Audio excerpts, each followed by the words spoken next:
Over the course of our lives, each of us undergoes a significant transformation, not just physically, but emotionally, mentally, and even philosophically. We begin as tiny infants, about 50 centimeters in height, with soft skin and little control over our movements. But by the time we reach our twilight years, many of us stand 180 centimeters tall, with gray hair, liver spots, and an altered physicality. This transformation doesn't just occur in our bodies. Over a lifetime, every single cell in our body will be replaced, often multiple times, and as these changes occur, we ask ourselves a question: are we still the same person that we were years ago? It is an extraordinary thing to contemplate. The 25-year-old person may look back on the younger self and remember the emotions and desires of their 5-year-old mind, but the 67-year-old may struggle to recall what was once suppressing when they were just 30. What happens to our identity in the face of such transformation? We carry the same name throughout our lives, we wear the same face, for the most part, and we even carry around the memories of our past. But what guarantees that we are still the same person? The question of personal identity under the microscope is more complex than we might initially assume. Understanding personal identity. What does it mean to be you? The standard assumption is that personal identity is anchored in the body. We often consider the physical form to be the bedrock of who we are. From a practical perspective, this is how we recognize each other and ourselves. But what happens if we lose parts of our bodies? If we lose our hair, a finger, or even an entire limb, are we still the same person? Most people would answer yes, but where do we draw the line? What if we lost all of our body parts and could keep only one? Would we still be us? Would we still be ourselves if we became a totally different body, one with no resemblance to the original?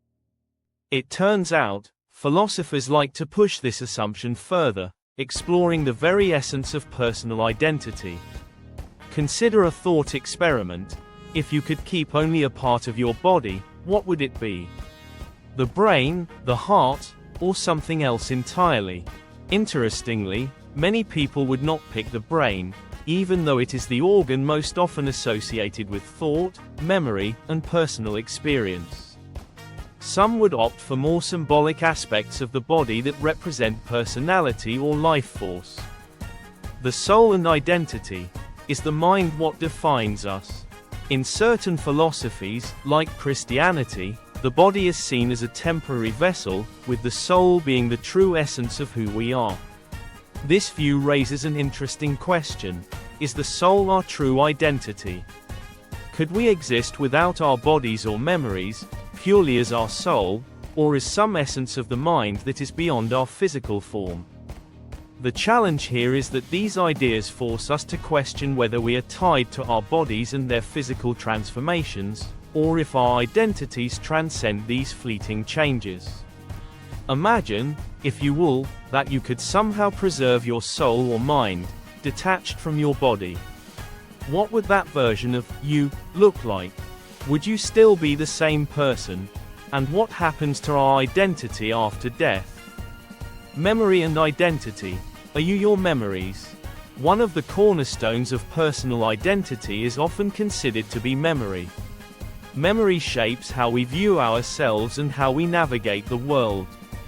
The memories of your first day at school, your first love, or the joy of a family holiday. All of these form the emotional fabric of our identity. But what if you lost all of those memories? If your memories of yourself were wiped away completely, would you still be you? Philosophers like John Locke argued that our memory is what guarantees our identity over time. According to Locke's theory, if you could remember the experiences and thoughts of your past self, then you are the same person. But what happens if we can no longer remember anything? Could we still claim to be the same individual, or would we become someone else entirely? This concept delves into the idea that identity might be tied more to how we feel and behave than to what we remember. But memory is not just about events, it also includes our emotions and how we respond to situations. If a person forgets everything but continues to laugh at the same jokes or find the same things important, can they still be recognized as the same individual? In this sense, perhaps values and character form the bedrock of personal identity. Character and personal identity. Are you your character? As we age, the way we act and the things we value may change. But there is often a core part of us that remains constant: our character. Our personality traits, our way of interacting with the world, our moral compass. These things define us more than just memories or the body that holds them. What if, through some accident or trauma, we lost all of our memories and our ability to recall the past? Could we still be ourselves if our character remained intact? If we had to choose between continuing to be ourselves emotionally but losing all of our memories, or keeping our memories but altering our emotional responses, many would opt for the first choice. We value emotional consistency more than raw facts. In this sense, it's not just the recollection of the past that defines us, but the emotional fabric that connects all of our experiences.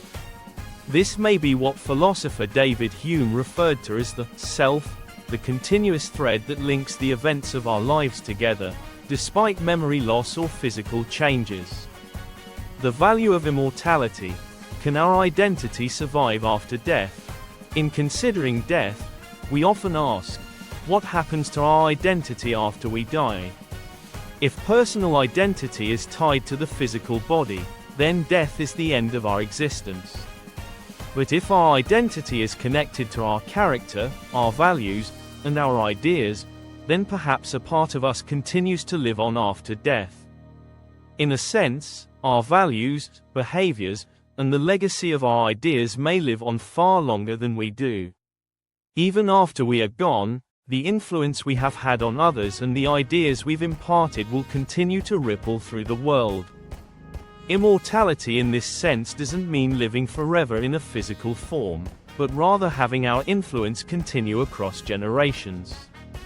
The ideas, values, and thoughts that we've shared and nurtured can survive in others, shaping their lives and influencing future generations. This form of immortality transcends the physical and connects our identity to something much deeper and more profound: our legacy. Personal identity beyond the physical, a new perspective.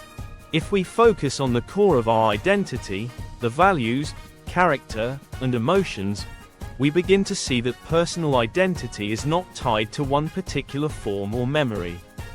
Instead, it's about continuity through the way we engage with the world.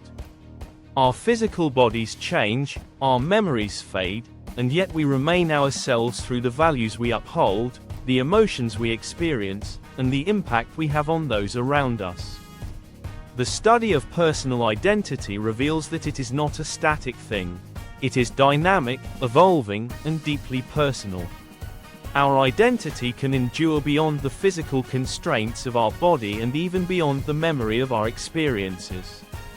It lies in what we care about, how we respond to the world, and the legacy we leave behind. Thank you for watching. If you found this discussion on personal identity thought-provoking, don't forget to like, share, and subscribe to our channel. For more deep dives into philosophy and self-discovery, we'd love to hear your thoughts on what defines personal identity in the comments below.